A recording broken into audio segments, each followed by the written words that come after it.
மகா என்ன பண்ணுறாங்க, காஃபி எடுத்துகிட்டு போயிட்டுருக்காங்க. அப்போ வந்து நில்லு எனக்கு முதல்ல கொடு அப்படின்னு சொல்லிட்டு சித்ரா கேட்குறாங்க.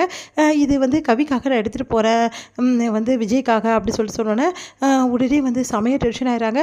முதல்ல எனக்கு கொடுக்க போறியா இப்போ இல்லையா, உங்களுக்கு தேவைன்னா அங்கே பால் இருக்குது போட்டுங்க, இல்லைன்னா வெயிட் பண்ணுங்க நான் வந்து போட்டு தரேன்னு சொல்கிறாங்க. அவ்வளோ திமிராயிடுச்சா உனக்கு, இங்கே பாருங்கள் நான் நல்லபடி தானே சொல்கிறேன், தேவையில்லாமல் எதுக்கு திமிரெலாம் பேசுகிறீங்க, நான் கரெக்டாக தானே சொல்கிறேன் அப்படின்னு சொல்லி சொன்னோன்னே உன்னை பார்த்துக்கிறேன்டி அப்படின்னு சொல்லிட்டு டென்ஷனாக நிற்கிறாங்க சித்ரா. உடனே சித்ரா யோசனை பண்ணுறாங்க, இவளுக்கு ஏதாவது ஒன்று பண்ணியே ஆகணும், இவளுக்கு நம்மக்கிட்ட பயமே இல்லாமல் போச்சு அப்படின்னு சொல்லிட்டு செமையாக டென்ஷன் ஆயிடுறாங்க. அடுத்து வந்து இங்கே என்ன பண்ணுறாங்கன்னா, நேராக போகிறாங்க விஜய் கிட்ட வந்து கிண்டல் பண்ணுறாங்க. இந்த மாதிரி வந்து உங்களுக்காக தான் வந்து வந்திருக்க அனாமிகா, அப்போ உங்கள் 2 பேருக்குள்ளே காதல் இருக்குது தானே அப்படின்லாம் பேசி விட்றாங்க. உடனே யோசிக்கிற விஜய், அண்ணி நீங்கள் சொல்கிறது உண்மையிலே எனக்கும் வந்து அனாமிகா காதல் இருக்கா, அண்ணி சொல்கிறது உண்மை தானா அப்படின்னு சொல்லிட்டு விஜய் யோசிச்சுட்டு இருக்காரு. இங்கே வந்து அனாமிகா கால் பண்ணி மாத்திரையெல்லாம் போட்டிங்களா அப்படின்னு சொல்லிட்டு விஜய் பார்த்து கேட்குறாங்க.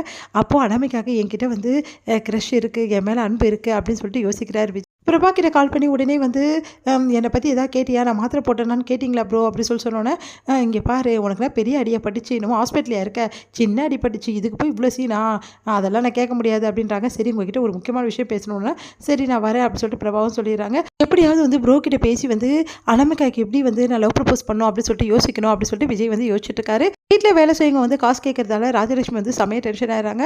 அதெல்லாம் கொடுக்க முடியாதுன்னு சொல்லிட்டு சொல்லிடுறாங்க. இதை பார்க்குற சித்ரா வந்து ஒரு ஐடியா பண்ணுறாங்க. உடனே வந்து மகா கிட்ட காசு கேளு, கண்டிப்பாக மகா தருவா அப்படின்னு சொல்லிட்டு அவங்க கிட்ட சொல்லி விட்றாங்க. அதே மாதிரி அவங்களும் மகா கிட்ட காசு கேட்குறாங்க. சரிக்கா நான் எடுத்துகிட்டு வரேன்னு சொல்லிட்டு மகா ரூமுக்கு போகிறாங்க. சூர்யா கிட்ட சொல்கிறாங்க, இந்த மாதிரி வீட்டில் உள்ளவங்க காசு கேட்குறாங்கன்னு, நான் தான் உனக்கு காசு கொடுக்க சொல்லி கபோர்டில் வச்சேன்ல அப்படின்றாரு. இல்லை உங்ககிட்ட சொல்லிட்டு பண்ணலான்னு, அதெல்லாம் என்கிட்ட சொல்ல வேண்டியதில்லை, இங்கே பாருங்கள் நான் எதுவாக இருந்தாலும் சொல்லிட்டு தான் பண்ணுவேன், இது உங்கள் காசு, நான் இந்த மாதிரி அவங்களுக்கு கொடுக்கலாமா அப்படின்னா கண்டிப்பாக கொடு, தப்பே கிடையாது, அவங்களுக்கு கொடுக்குறது தப்பு இல்லை அப்படின்னு நம்ம சொல்கிறேன். சரி நான் கொடுக்குறேன் அப்படின்னு சொல்லிட்டு மகாவும் காசு மாரி கொடுக்க போகிறாங்க.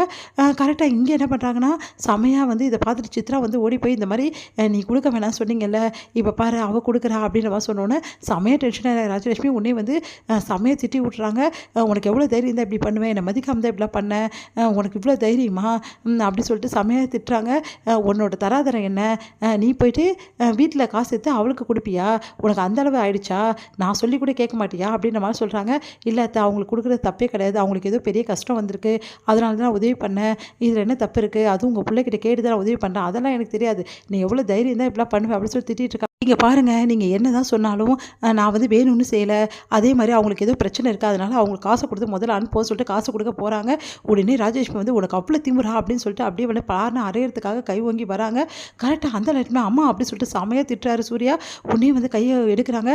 ஏன் இப்படிலாம் பண்ணுறீங்க, இவ்வளோ மோசமாக நடந்துக்கிறீங்க, என்கிட்ட கேட்டு தான் மகா இதெல்லாம் செஞ்சா, எதுக்காக அவளை அடிக்க போகிறீங்க, அவள் மேலே எந்த தப்புமே இல்லை அப்படி சொன்னோன்னே ராஜேஷ்மி அப்படியே செமையாக டென்ஷன் ஆகிறாங்க. தான் பிள்ளைக்கு என்ன முன்னாடியே தன்னை ஏற்று பேசிட்டாருன்னு சொல்லிட்டு செமையாக கோவம் வருது அவங்களுக்கு. ஏற்ற மாதிரி சித்ரா வந்து நீ இப்படி பண்ணுவேன்னு நினச்சி கூட பார்க்கல சூர்யா, உன் பொண்டாட்டிக்காக அம்மாவை ஏற்று பேசுறியா, யாராக இருந்தால் நான் தப்பு செஞ்சால் தப்பு தான், அது வந்து கரெக்டே ஆகாது புரியுதா, அம்மா மேலே தான் தப்பு இருக்குது அப்படின்னு சொன்னோன்னே ராஜேஷ்மி செம்மையாக டென்ஷனாக அப்படியே சூர்யாவே பார்த்து அப்படியே உடஞ்சி நிற்கிறாங்க. இது முடியுது.